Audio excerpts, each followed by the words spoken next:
Hi everyone, we're back with another episode on Off the Record with me, Saman, on ITSP Magazine. And the saga just continues, and we're having more students, more stories, more to talk about on things. And I just try my level best to get as many degree programs so that it's all diverse. So this time we have somebody from the MBA side. So you'd learn more on that degree program. And also, it's just not somebody coming on F1, but somebody who was already here on a different visa and then went on to F1 visa and then a lot of things around it. So this would be a good, experience for a lot of people to relate to and get out. And obviously, we have Shreya here. And we're so delighted to have her. And whoever has not seen her on social media, I've seen her and I love all her videos. And that's really like helpful for a lot of folks. And I am really humbled that she came part of the podcast and she'll talk about her experiences and a lot of other things as well. So stay tuned and Shreya, over to you. Please introduce yourself to my audience and to talk about more about where are you right now and what visa are you on, what country you came from, which year you came from, all those things. Okay, perfect. That's a lot of things, and I would share it right away. Perfect. Hi, Saman. Firstly, thank you so much for having me and giving me a platform to share my story. Like you said, it is a little different than any international student because I came on an H4 visa and then, the story continued. So, hi everybody. My name is Shreya. I am from India. I come from Rajasthan, which is, I come from a very small hometown, and then I studied in Mumbai. I've done finance back in India. I came to US in 2015, so December 2015. Seems like an era. I can't do math, so I'm not going to do the numbers, but seems like an era for sure. I am a trailing spouse, and that's why she says that I was on a different visa, and then I came on an F1. So I was a trailing spouse. I was on H4. When I came, my husband didn't have his documents for green card, so I couldn't get my EAD. And because I couldn't get my EAD, I knew that there's no way I'm just going to sit at home forever. I took good 6 months to understand the culture, know the language, and everything that I needed to actually just not fit in, but understand that there's a big life change that has happened. I took that time, started preparing for my GMAT, absolutely did not score well, didn't want to give it again because I was like, I'm okay not studying anymore. But then when all of this was happening, my spouse decided to have another job and take up another job. So when I came, I was in LA for a year. He took up another job and we shifted to Seattle, and I'm so glad we did. I love Seattle a lot more. So right now I'm in Seattle and I've been here for over 7 years. And that's where my actual student journey of F1 started. I did my MBA from Seattle University. And so I started with an H4 in Seattle University, but then I shifted to F1 for multiple reasons, and we'll talk about that some and more. But then I shifted to F1 from in my second quarter. But yeah, but that's who I am, and that's where I am right now. That's perfect. And that's one thing that I really love that, we have a lot of ways that one can be an international student. It's not always that you come back from your home country and study something. It's maybe like, you're just chilling and it somehow just clicks you that let's get ahead with the degree program or anything of that sort. And that is one thing that we really wanted to touch base on. Maybe a lot of folks would not know about it. So Hmm. everyone, like all ears here. So with our podcast starting, I just really wanted to understand because you were here on an H4. Yeah. Is there any sort of motivation? Like, obviously, you took that 6 months to understand the country, the culture, and how Hmm. things work here, and it's typically different from what we've seen back in India. So, what Absolutely. really motivated you to move from H4 to F1? Because there is a lot of things that comes into picture, maybe finances, a lot of time Mm-hmm. management, and a lot of other things. So, how things got motivated towards the graduate studies? Yeah, I think that's a great question because even I was asking myself that when I was trying to switch visas, because of course there's a cost involved, there's a process involved, documentation. All of us have gone through the visa process, right? But so because I didn't have an EAD, I couldn't work on campus, and I really wanted to work on campus. One for the financial reason, and second for the exposure reason, because being an international student, you can't work anywhere else legally. correct. You can only work on campus, and I wanted to work on campus for, again, one, I can actually have conversation with people, get better at my communication skills, get better at knowing what all opportunities do I have, what's the culture basically in US for work. And then of course the stipend piece of it, because then you get some amount of money that you can either pull back in the household, you can keep it for your own expenses, depending on, how you, or anybody who's providing that finances for you, work together.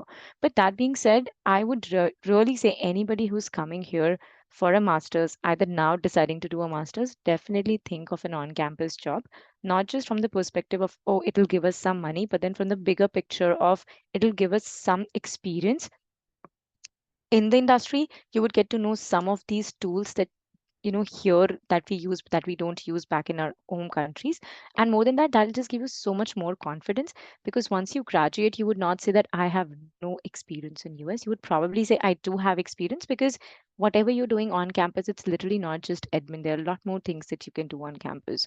So my motivation definitely was like, listen, I just want to go out, meet people, and have my, like, start chatting with more people, not just my spouse's friends. And I know I'm like, people are not going to love me for that. But honestly, when I came here the first 6 months, I was just somebody's wife, and I was probably not okay about only that. And I wanted to have like my own circle. I wanted to have my own conversations with people. And I was like, come on, university is going to be the best place. And Someone, if you would hear, I was there starting 7 a.m. until 10 p.m. So my classes would end at 9 p.m. I would come back home at 10:30, have the glass of milk or the biggest dinner, and then just sleep for the next day and then get up at 5 a.m. again. And I did that for 2 years. I would do it all over again. That was supposed to be my next question. That Sorry. you like were rethinking on your decision that Shreya, what did I just did to myself? I was really having a fun life. And I took my life to 5 a.m. to 10 p.m. And I totally understand that's really a big step, and I understand and I really love it that you honestly came out of it, that, we really want some motive in life. There's Yeah, some personal branding involved, and you know the visa thing is really crazy here in US. That's one thing, and very. so there are foundations with every visa. Like I'm also on one, and we have to maintain that trail of work, trail Yeah, of things, so that we're not doing anything off the record. Not yeah, just this podcast. yeah. So that Love was that. a great reason, and with on-campus job you get experience, you get a lot of networking opportunities, because Yeah, the professors, they are like one, universal hub to a lot of, people around. So yeah. I agree that's like the best thing. But when we come down to the college here, Seattle University, so was it just like a comfort space being in Seattle, or you had like bunch of options from where you chose Seattle Mm. University, and how did the curriculum and everything stood out for you that you chose this one? I think I love that question, because I know a lot of us have difficulty choosing which university over why. A lot of us think about like weather, finances, and then we also think about like, would we get jobs? Would that city provide the opportunities that we need after graduation? For me, the biggest reason was, one, definitely my spouse was here, so I wanted to find something here in the area. We've had an arranged marriage, so we didn't want to do like long distance at all, and I don't think we were allowed to do it. But then second probably would be, so there were two options that I had: Seattle University and University of Washington. University of Washington also has great ranking in business school. It was little. I think it was burning my pockets a little more than I would wanted it to. And second, honestly, I've never been in US. I've never worked in US. I didn't know would I get that ROI or not. Now I think I would have got it, but I'm glad that I did Seattle University, because when I sat with the academic counselors, one, they were very welcoming. Second, they had like great community of like Asian students in general, because for me diversity really matters, because then in a class when you're sitting, your opinions are taken into picture, they understand it's a global market, and the things are taught that ways. And third, very important thing, when I went to see the curriculum, they showed me something called emotional intelligence. Okay, so all of us actually, I mean, come on, all of us have been taught emotions. Nobody has been taught how intelligent you can be, how intellectual you can be with emotions as well, right? And I was like, listen, I'm just going to be here because this looks pretty interesting. And I always wanted to get into marketing because I wanted to be an entrepreneur like I am today. And I was like, let's just get started. So definitely curriculum, definitely how deep it was burning my pockets. And third, I wanted to be in the area, so I wanted to take something where I can just go and be with people. I don't have to travel. I don't have to do it hybrid and online. And at that time, it was 2017. It was there was nothing like hybrid or online, right? So yeah, I mean, and looking back at it, and I'm glad I did because on campus options, opportunities, everything that I got through them. I mean, I've become what I have become honestly because of Seattle University. I totally can relate it because, it's just not the curriculum which stands out for you. It's a lot of other things as well.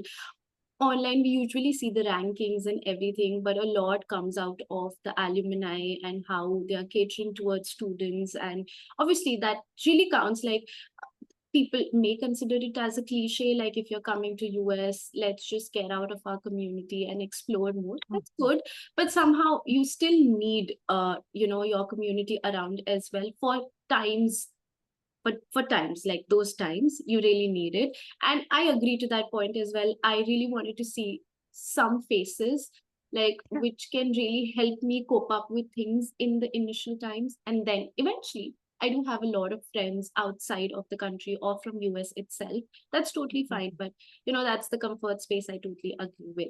So absolutely. yeah. So here we come, like Seattle University, all good, all sorted. We'll talk about the visa things a little later because I know, changes from H4 to F1 Yeah. needs going back to your country, getting stamped and coming back. So we'll Yeah. return to the elephant of the room later. But Okay. for now, I really wanted to talk more about in terms of finances because that's Hmm. one biggest factor. And I really wanted to like understand more if you Hmm. are on an H4, obviously, and you don't have any finances from before, in Yeah. US especially, but Yeah. how did you manage things to come on F1 and Hmm. you came on it on quarter two? So if you can walk us through the finances, any sort of like, I know there are a lot of international scholarships that universities provide. Not Absolutely. all of them provide it, but some Yeah. come in the form of TARA jobs. So anything that Yeah. you can highlight on that as well. Yeah, totally. So, yes, I mean, finances is a big factor when you're deciding or when you're becoming an international student. So, for me, so we'll start with the first part of it that how are my finances tackled. So, of course, my husband was here. He has done his master's from here. So, he was the one who was kind of financing my master's. So, we got into an agreement that you give me money for 2 years and then I would pay you in the very first year. I'm so glad I was able to do it. Of my first job, I was like, here is your money. We solid, we straight. But then, yeah, he financed it for me because both of us didn't want to ask it from the parents. And when we chatted about our futures together, we like I was pretty sure I wanted to do a master's because I'm a CSCS back from India, and I was like I have to do a master's to like set things right for me in the next stage of my career. So we started with that. So my finances were like pretty straight. And because he had an IT job, I was not worried much about it. We were definitely living paycheck by paycheck, but I was not very worried about it that where it's going to come like the next quarter fees, right? For me, it was around, and I'll give you some certain numbers because it must have changed from over there. I graduated in 2019.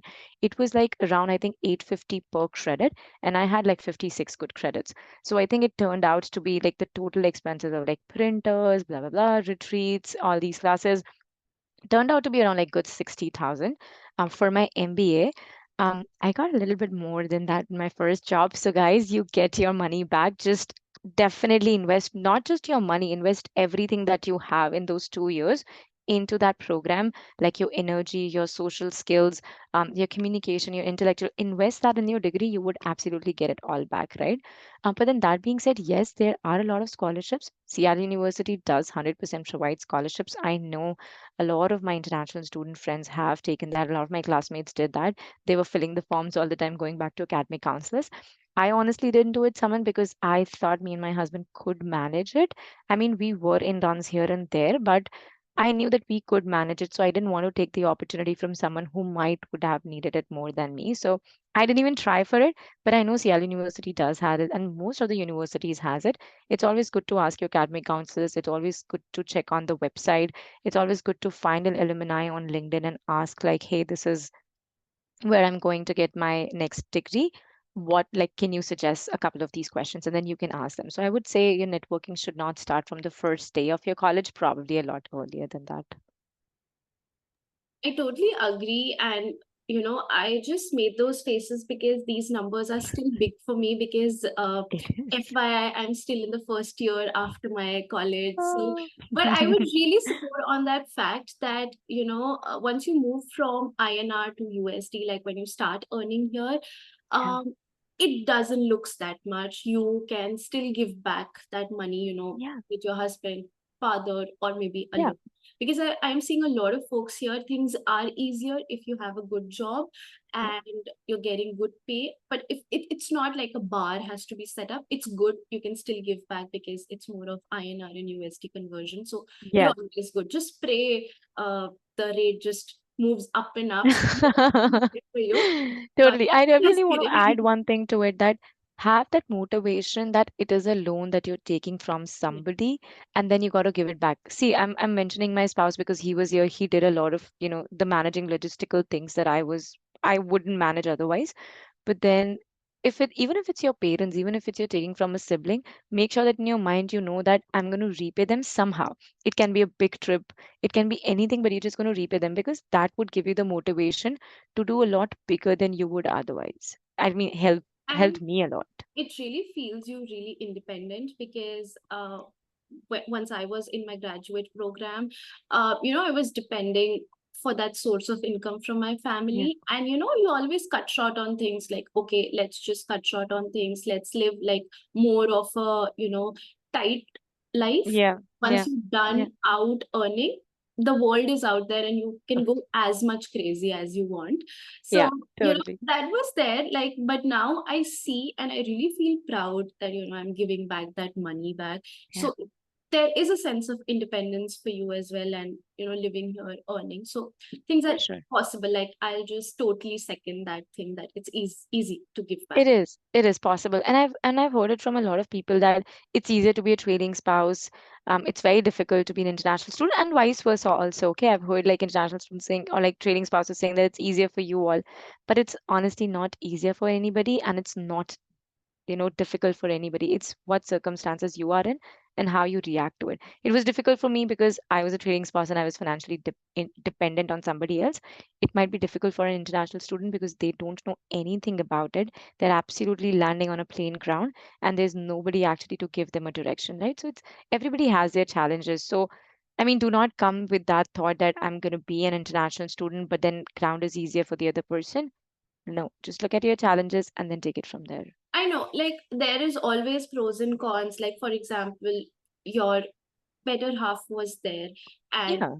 he had seen the world, he had been a student once, so he was there to guide you. Okay, I understand for F1 students I did not have anyone, but somehow Mm-mm. life drifts off, and Yeah, our challenges are different from what somebody on page 100%. 4 moving to F1 would feel. But challenges are everywhere, that's constant, but it may Totally. differ from time to time. So Totally. I know you talked about the finances, and that was like a lot because, for normal master's degree, it's basically like close to 33 credits. Yeah. 36 credits, I was just giving a deep thought. I cannot do it that much. But yeah, that's fair also. Like the cost that I see, 850, I think Yeah. so it's fair there. I Yeah. know this would have changed by the time, but It has already. Yeah. I checked the website, light has had already changed, and I'm so glad that I'm done with it. I don't have to pay about it anymore. yeah. So, I just wanted to touch base on the point, like, were there any sorts of, the on-campus job that you did? So it was more of like a teaching assistant or a research Mm. assistant, or you were more on the administrative side? Just wanting to understand more on that. Yeah, this is a great question. And I'm glad you touched upon that because I had a thought when I was talking about it. So definitely try finding an on-campus job which is related to your work, which is closer to the people that you would want to generally network with. And third thing, which is going to help you build that skill that you might need once you graduate, right? And I picked all of these three things up and took a job as a graduate assistant at the graduate academic counselor's office, graduate academic counselor's office, because then I wanted to speak with the incoming students about what challenges do they have, and wanted to like speak with them so that I can actually share some knowledge, my experiences. Because again, I knew a little bit more because I was in the second quarter, and as they come speak with me, I really want to speak to you all and share everything that I have, but which I've learned. that being said, I was a coach back in India, so I wanted to continue doing that here as well, right? I just didn't know in which direction. So when I came here and I when I got the on-campus job, I was super happy because I was indirectly trying to, getting to coach these people about like what directions they can take, how they can utilize the next quarter, if their first quarter, what kind of electives they can take. So I would say yes, choose an on-campus job which is related to your work, which I didn't. That helped extremely because I started giving these orientation programs, I started delivering speeches and presentations there, so I could stand in front of a lot of people, which I would have been very scared in the first quarter, thinking that I don't have the accent, I don't have the language, I don't know what they want from me, right? We don't know the set of expectations that they have because whatever we've been taught in our home country might be different than wherever you go in the world, right? Not just US, anywhere. So it was very, very helpful for me. All the bosses that I still call them bosses, they don't like that, but all the bosses that I had during that 1.5 years, we're still in contact. They are fantastic networks to me. They have given me recommendations or nominations to be nominated in an alumni award. So I'm just saying that once you get into that groove of doing what you love doing, everything else, just gets in the place automatically. So find a job that's related to your work, that's going to be related to your work after graduation, which is extremely helpful. That's I totally agree. And things were a little derailed for me when I joined college and I got Yeah. a job. Like, I'll give a story. Like, I was the teaching assistant, and I used to grade the assignments and the exams and everything. And there were students who used to just stand in front of me and, like, this is not the correct marking, we have mentioned the pointers and stuff like that. Mm. I was like, I don't want to be the bad person here. It's just the professor who just asked me, gave me those answer key. So eventually I moved being a research assistant, and I was fairly happy there, that Wow. I don't want to face like negative things that, like, Hmm. give me 1 marks, give me 2 marks, give me that, give me that. And I felt like, no, I can't do that. No, Yeah, that's the good. professor would be doing it. So that was one place that I switched after one semester. And Hmm. the next 2 semesters I was in RA totally. So, That's good. I understand that part. Like, the obviously that is a part time. You have to give 20 hours. You are paid for it, but Hmm. get paid for something you love it, because anyways Absolutely. the program is really heavy for you with the subjects and assignments and a lot of other things. And I understand 56 credits would have taken a lot of hard work from your end and time and burning that midnight oil and writing assignments. I understand totally. Totally. So that's like that's really fair on you talking about, like, search for those on campus job, and things really start from way early of you joining the college and not the Yeah, first day, so that totally. you're just not like, hi, hello, and things are almost gone by that time. Yeah, yeah, So totally. I just wanted to, like, understand how was your experience when you were here on H4 and moved to Hmm. H1 as a student. So how, and then later, you were working with couple of organizations, and now Yeah, an entrepreneur, like, you wear yeah. that hat and you're your own boss.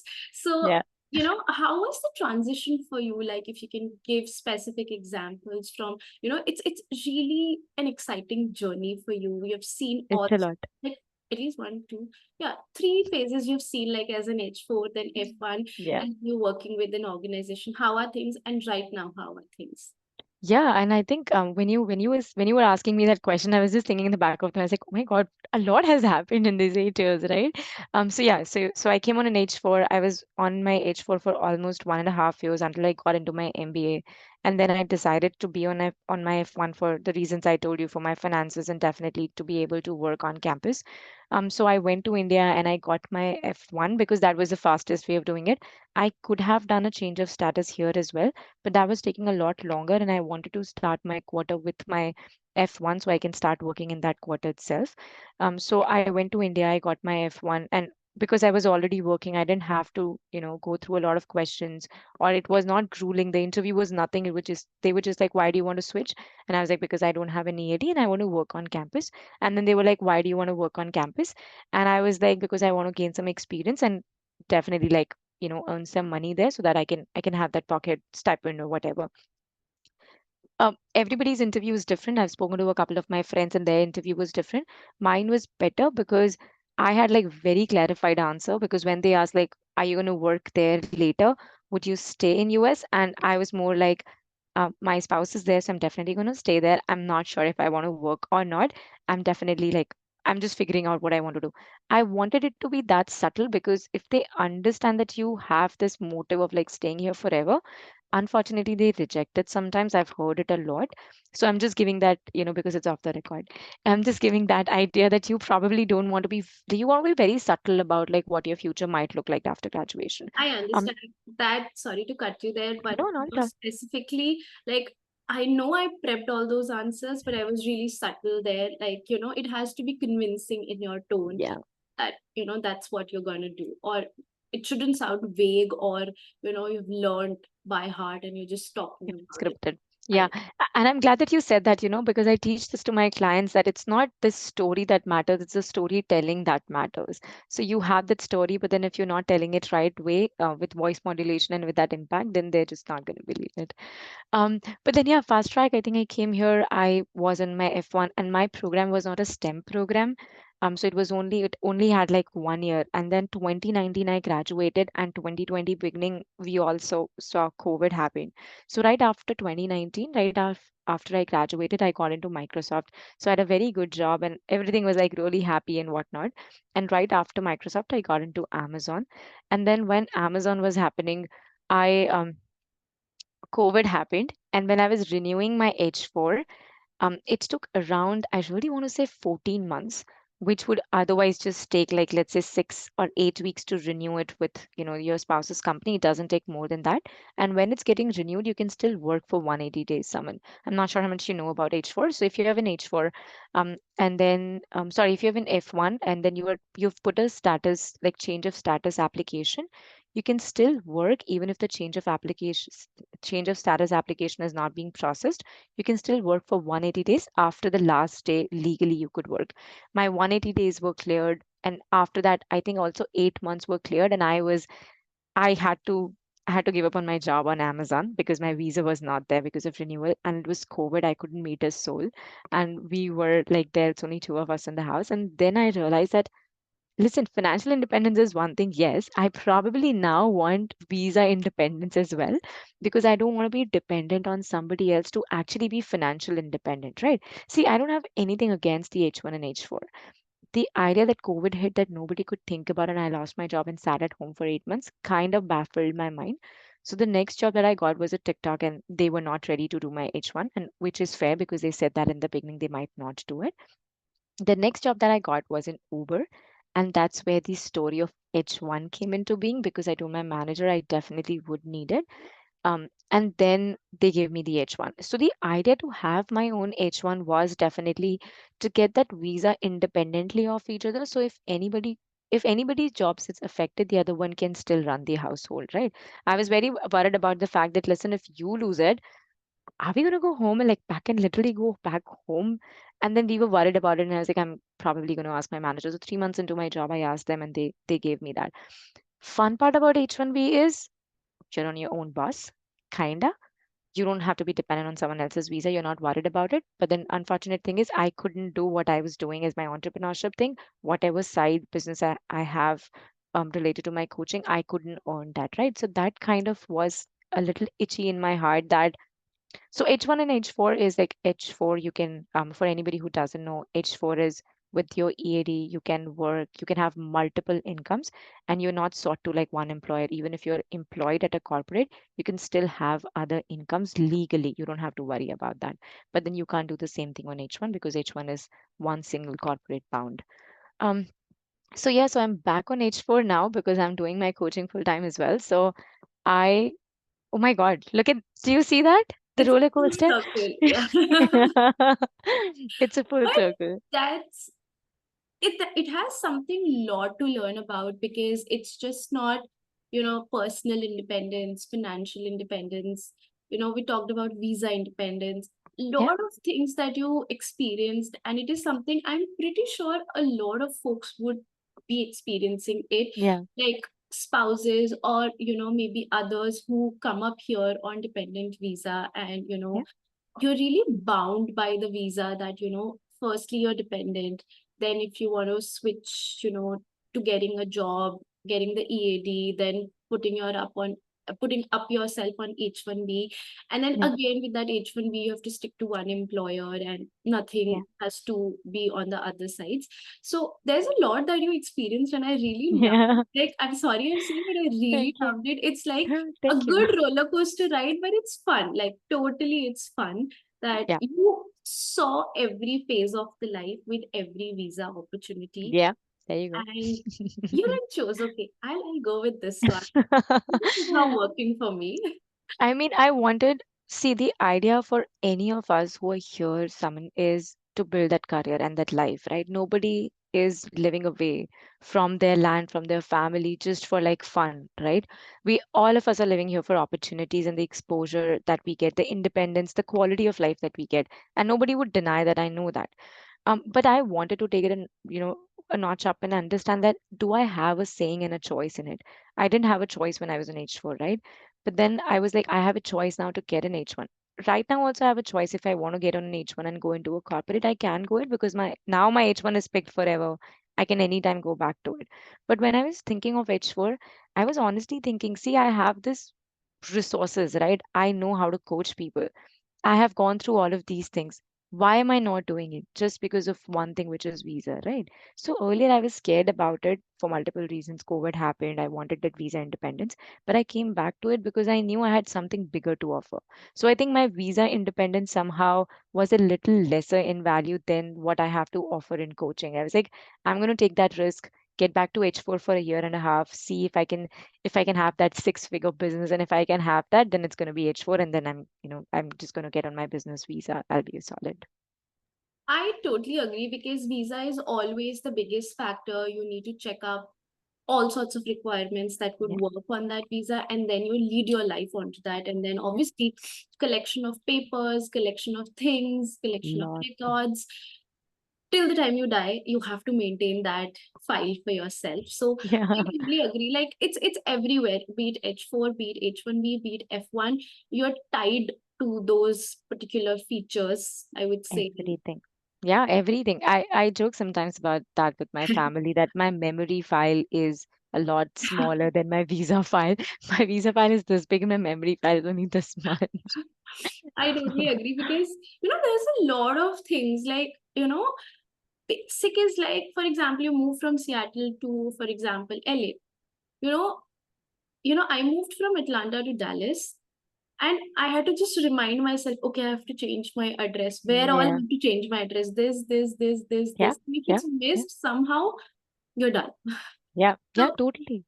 I'll give one live example that happened with me a couple of days back. So my university email got expired. So, Oh, it's been like good 1 year that they let us use it after the degree program as well. So I used it for a couple of places for student perks. huh? And now things are getting on the, roads now that, that email ID is not You working. can't use So it. yeah, Hmm. for example, I just checked up with my university DSO, 2 days back that, I Hmm. would move to my personal email address. So can you please update it on my service Hmm. report? Hmm. So Hmm. that's couple of things that come up into picture when you talk about visa. You are not that free. You have to get yourself updated on all of the platforms. So that's one. Totally. Yeah. Totally. And then you have to keep all your documents ready, not just online. We're very much into like documentation. So we keep a copy, a physical copy of Yeah. each We're document, Indians. literally. He'll always I know. in copy. But that has come really handy, Yeah. sometimes when we have everything online and people like, no, we really need a copy," and we'll be like, here. And they'll just have like random five photocopies sitting in there. And it's like, why do we even have all this crap? But then at the right moment, it's actually being used. So we feel like if you never, what do you say? Like you never enough prepared for it, I would say. Like, yeah, we we talk about a lot of things on the visa part, a lot of hassle, but we still love it here. Like, we love maintaining those records, we love maintaining those paperwork. So that's one thing that's no questions unanimous. about it. Yeah, Yeah, because no of questions about it. opportunities, the lifestyle that we've maintained here, that's something that we don't want to barter on. So Totally. yeah, Yeah, that's the 100%.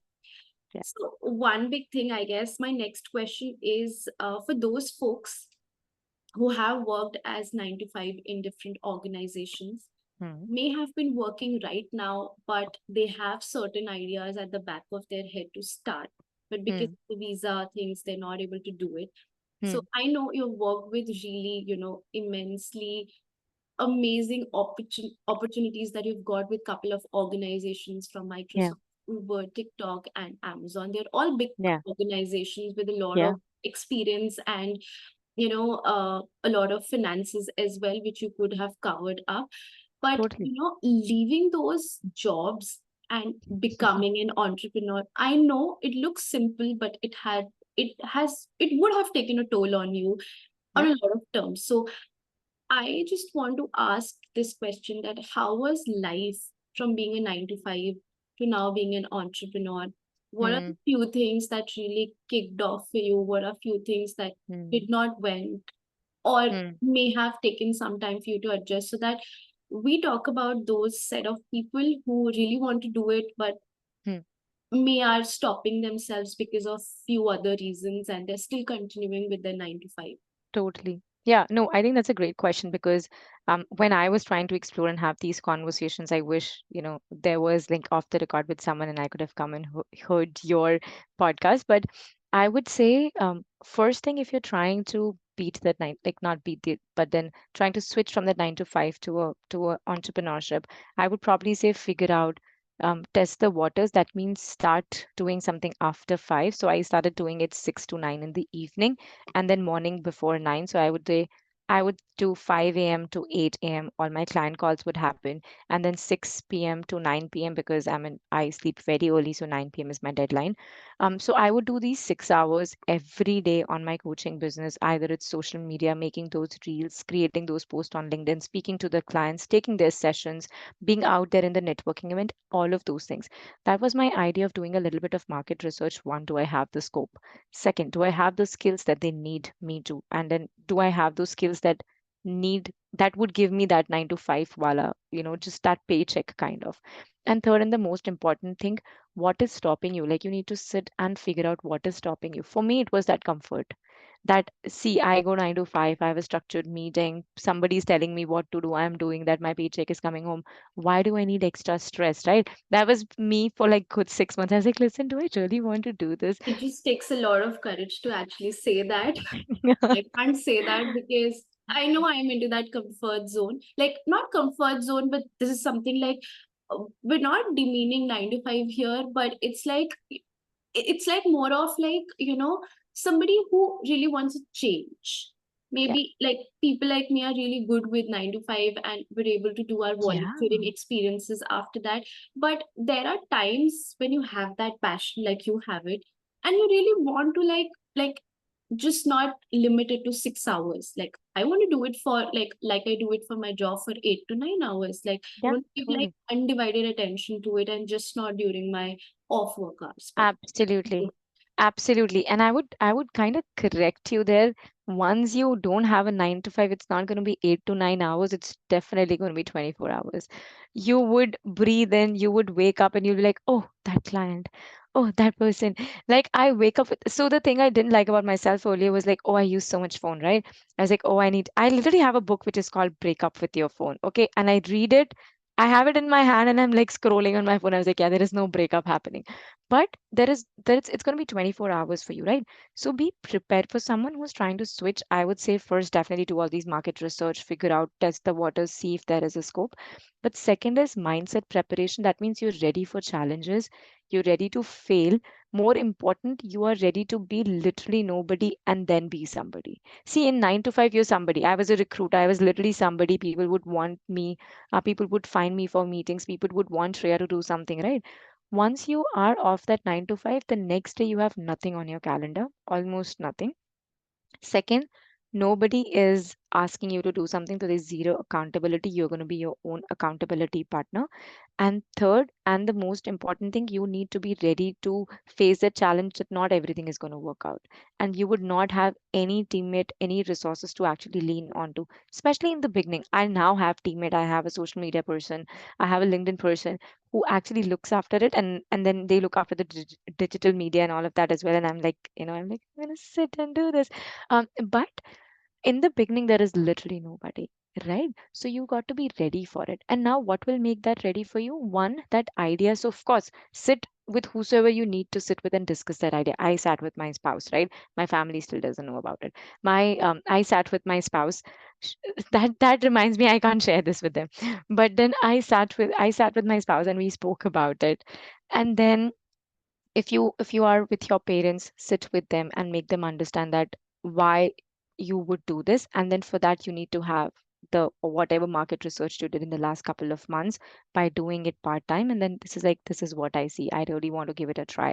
I make sure that you have some savings for the next 6 months, because life is very very uncertain. You don't know what would happen. So I have a saving for a year when I started, because I was like, if something doesn't work out, I can live happily for a year and then probably pack That's bag and that's then the best. I really would love to clap for it, that those things are, I guess, really important. And this is like a very big step. Like, yeah, it's not like you can go back to your previous life and be part of 9 to 5.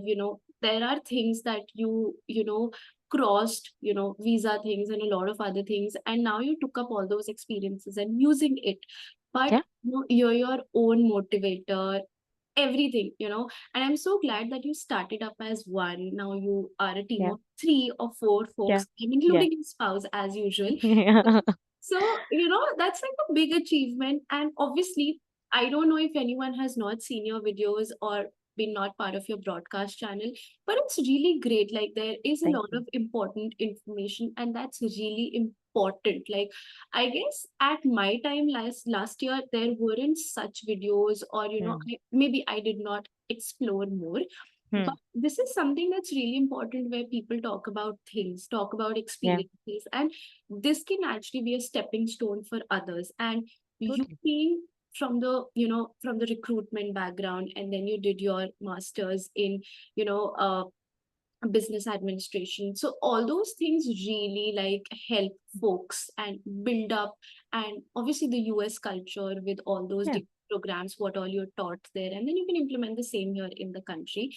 So absolutely. coming back to the next part is more of, I know you were a recruiter, and you Hmm. had reviewed a lot of resumes, cover Hmm. letters, a lot of difficult conversation with people, and a Yeah, lot of other things, and a lot of useless messages coming on LinkedIn, people connecting without any context.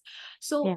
I just want you to quickly like talk about. I know there could be a lot of do's and don'ts there, which Yeah, you have seen, and that's what you are using it with the current, work as well, so that you express much as a recruiter and make people totally. realize things. So anything that you want, like, that stood out as the major don't, or the major, like, this has to be done ASAP, like you can't skip it at all, or way of communication, cold messaging, like, Yeah. how did you perceive it? And how, obviously, I know there are things that you organize at your end to talk about all Hmm. these things. I don't want That's to okay. drill Yeah. down much more, Oh, but not at all. in concise, where we can talk about few things. Yeah, absolutely. And then, yeah, I talk about these in my services, of course, but I'm glad that we can talk about it here as well.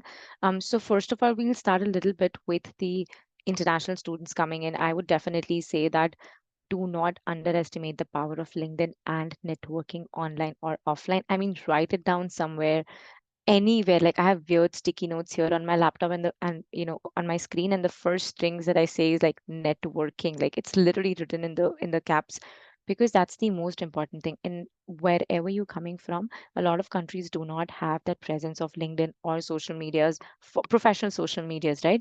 You want to be a part of it for whatever reasons. Either you're just talking people, you're engaging with them, you're creating content, you're reaching out, whatever you're trying to do, just be out there. That's one. That's a must have for anybody who's trying to do a master's here. Second would definitely be that have that online presence. That means that if I land on your profile, someone, or if I actually come and speak with you, create that presence of yourself. So either have that online presence, that means your profile is updated. When I look at it, I don't have to have a conversation with you and ask, what do you do exactly? Right? I should not be asking you that. Your summary and your work experience should be saying that. But if you meet me offline and if I say, hey, someone, what do you do? You should not be like, oh, and then you're speaking after 5 seconds because you don't know what to say, right? Have a very semi-professional elevator pitch ready for every conversation once you're here. Very basics question that you would get as an international student: what did you do back in India, or what did you back in your country? And then second would definitely be, why are you doing your masters here, like what brings you to US, right? Or what brings you to this degree? These are the very basic questions. If you don't have, like, you should have that in your back pocket is what I would say. Because as much as you think that I'm doing a degree, what else do you all need? We need that in you.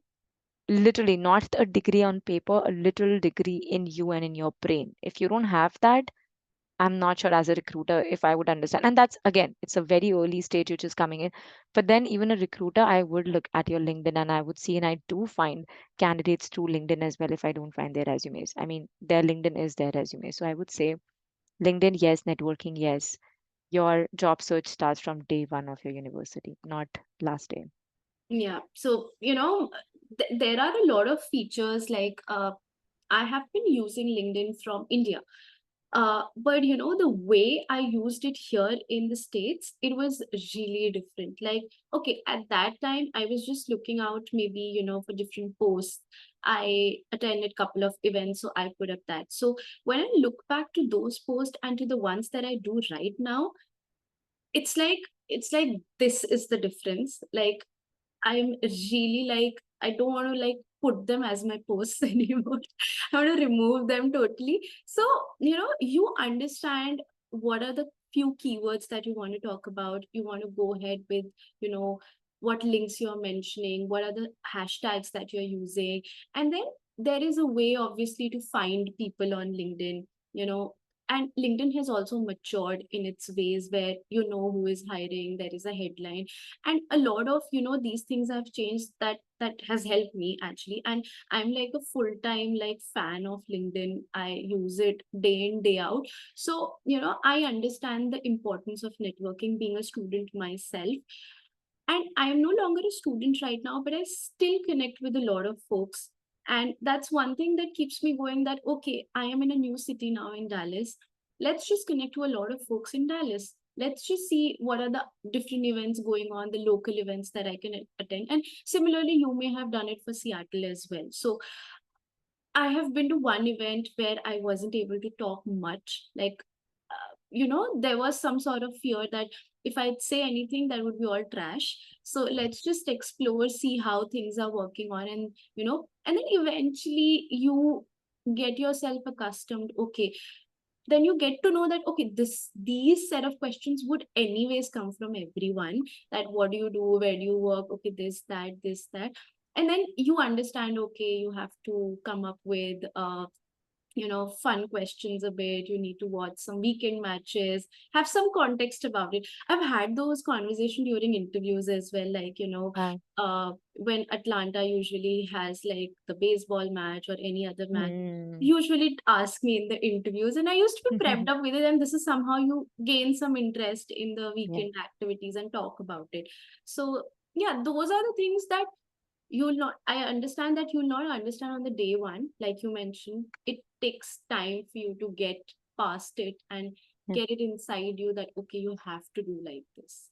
Correct, correct. And honestly, and that's for everybody, someone, because we have gone through it, right? So now we know that the experience is not difficult to learn something new for the weekends. I would definitely say for anybody who's new, it would sound very intimidating at the beginning because you would probably not understand any sports or any conversations that people here are having. Um, but the idea is not to learn everything that they're saying, but then the idea is to engage with what they're saying. Even if they're engaging, and you can go and be like, "That's interesting. I've never seen a match. Would you know when's next one happening? And I can probably learn something, and then maybe we can watch it together." That's a way to approach it. You don't have to sit and do your homework and watch Google, and or like learn from Google, watch a match, and then go and have a conversation. That's the way you engage with somebody when they're saying something, and if you don't know about it, you can just go and be like, "Oh, that's interesting. I've never heard. Would you care to elaborate more? Or I would love to know more about it. Where do I watch it? Tell me." So idea is to engage, have conversations. And because we're talking about networking, I really want to say this. I have an ebook on networking. people should check that. It's a 50-page ebook. I made that in a month because I wanted everything out there that worked out really well for me, and that's there on my social media. That's my shameless plug-in, but then I really want people to look at it. No worries. I really want people to come and spam you. I would really love it. Like that would be my biggest win through this podcast. So we'll have like everyone, don't be stressed. We'll have all her, social media handles, her ebook link, everything down in the description. So you're not losing out on anything. Just stay there, we're all good.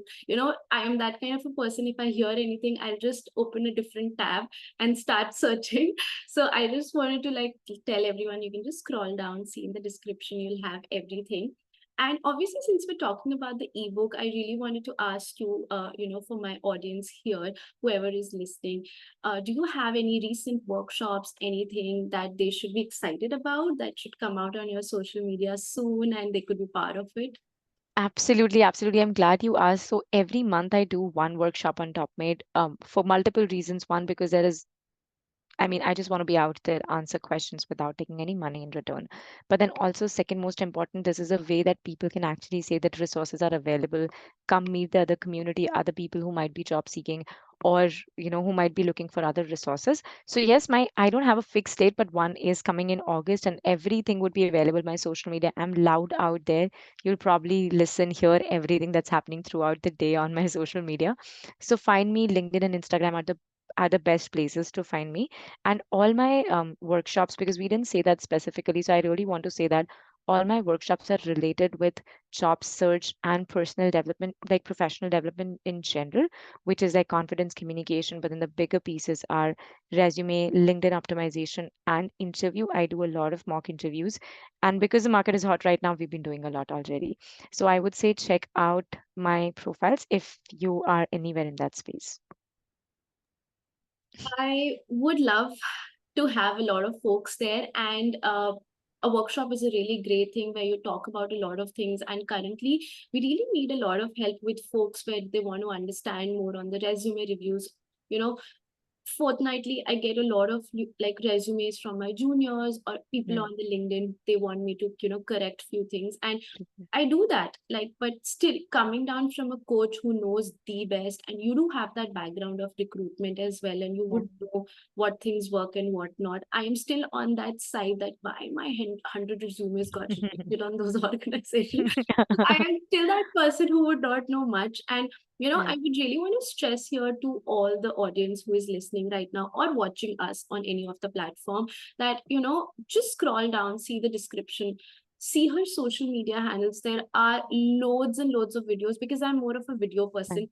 Yeah. So I really understand more with all those things. So, just check it out, watch one or two, see how it just relates with your life. If you need any sort of help, the Topmate link would also be there. Schedule some time, have a conversation.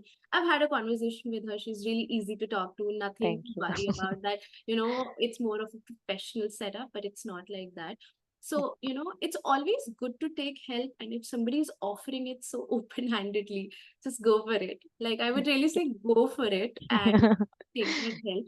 And rest, you'll see all her handles down, the ebook, the top mate link, all the social media handles where she's active. And, probably she's here for a bigger cause to help everyone. And I would really want you to take that help so that she could spread that everywhere. So Absolutely. yeah. And Thank you. I'm Thank you really for excited for that August workshop thing as well. I'm excited for it as well, and thank you so much. I mean, everything that you said, I couldn't have said that better. So thank you so much for promoting it the way that I want, because I definitely want to be that person that looks like a North Star for people who have no idea Mhm. that what do we do next from here, like whom do we speak with, so we have some clarity, because I faced that when I came here and I was absolutely in dark, and then I was like, okay, I'm going to be that person for everybody. So I'm glad that you found me, and when we were talking about LinkedIn, I really wanted us to say that that's how we found each other. Yes, So that's how, like, yeah. I stalked her. Like she mentioned, you could stalk people. I stalked her. Then I stalked her on Instagram. And, that's how we connected with each other. And, I called her up as a guest here. And one thing that I wanted to also talk about is cherry on the top is, we are international students.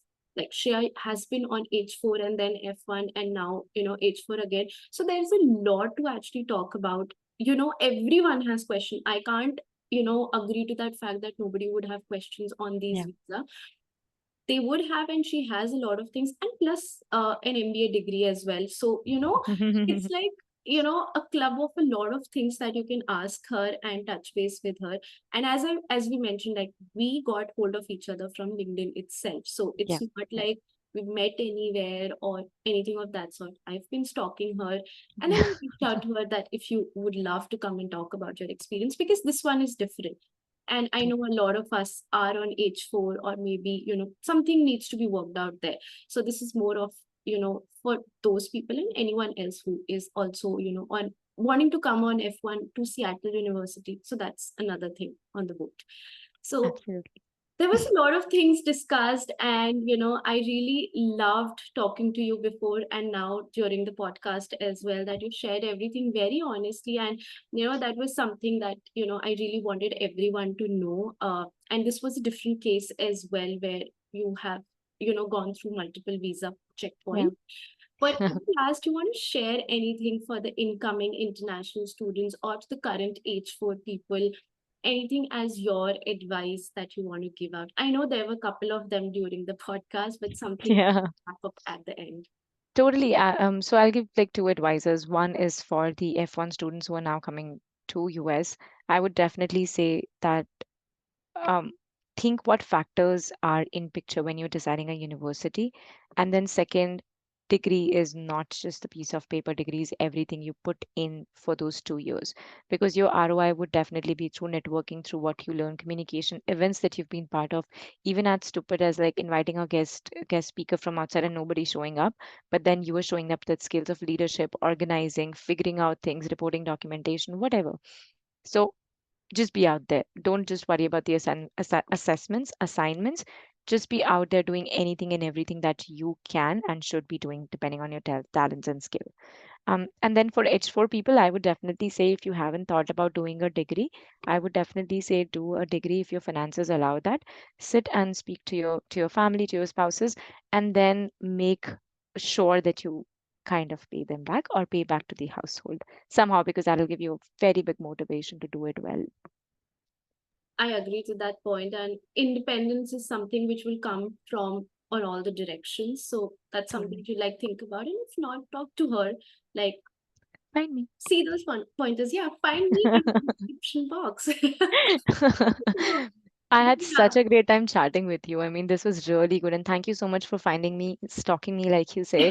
And then thank you so much for showing so much love to my work, because again, as funny content creators, everybody get that love, right? But when you're trying to do something very educative, it becomes difficult to know if if it's actually reaching the It's right audience really and if people are amazing. loving it. Yeah, it's really Right. amazing. And I think like it should reach to the broader audience. If it's not, I think so it is. But if it's not, and through this podcast, people listening can actually go up and see those. And if it helps like one or two folks, I think so it's like a bigger Oh, why? achievement for us. Like Yes, that's the impact that we're talking about. And you totally. know, I know it would have taken you many days, many hours, a lot of things on stake to, Yeah. get out with this and help. So that's like really commendable. And I'm really thankful for you to have that Yeah. and helping everyone with your experience. And, people are getting help there. So I've seen all those videos, so I can say, but for others, I'm just pushing them. Absolutely. Thank you so much. And like I said, like I've learned it from somebody. I just want to keep that going on. So I just want to teach somebody else as well. Yeah. Perfect. So Thank you so that much. was like a good wrap up, and I want to say thanks again, Shreya, for being here on ITSP Magazine. And people Thank would you. be loving hearing you sharing all those things. And touch wood, I really want you to be spammed everywhere. Thank you. I hope that happens. I hope that too. So see you everyone again soon with another episode with another story. And yeah, bye everyone. Stay safe.